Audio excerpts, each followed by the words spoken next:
Yes. Thank you, Ned. Last week, the CIA director called China a silent partner in Putin's war of aggression in Ukraine. Is the U.S. giving any consideration to increasing the nature of its diplomatic pressure on China, changing its tactics in order to bring the Chinese around to ending their tacit support for Russia?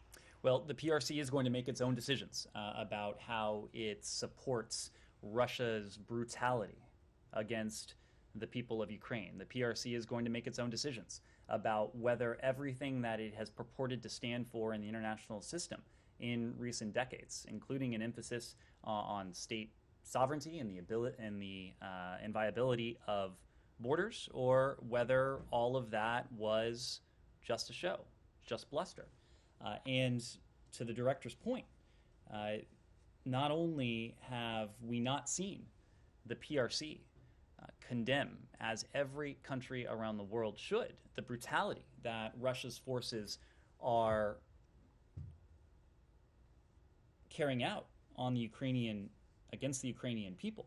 We've actually heard senior PRC officials parrot some of the worst, some of the most dangerous propaganda that is and has emanated from the Kremlin.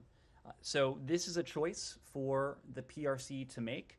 The point that the United States and our European allies and our partners around the world have made to the PRC, a couple. Number one, we are going to continue to keep a careful eye, a careful watch on the level of support for the PRC exhibits towards Russia. Of course, if the PRC were to provide weapons, supplies, would seek to help Russia evade sanctions, there would be strong consequences for that, not only on our part, but also on the part of our allies and partners. But number two, this is a moment when every responsible country around the world has an obligation to its people and to the international community to make clear where it stands on questions that are fundamental and questions on which there should be no nuance. Questions about whether this type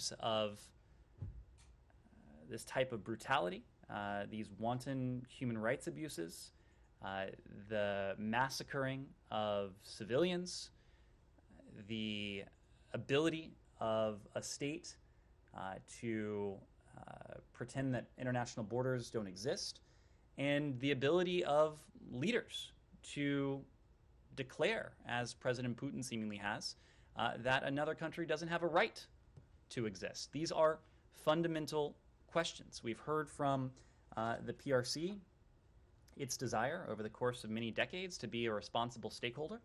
Well, now is the time to answer that question, and now is the time to show up. Just to clarify, Ned, because you mentioned some of the other ways that China could be providing material support, has the U.S. to date seen any evidence that that support has been anything but rhetorical? Have there been weapons support provided? Has there been sanctions support provided? We're going to continue to watch very closely.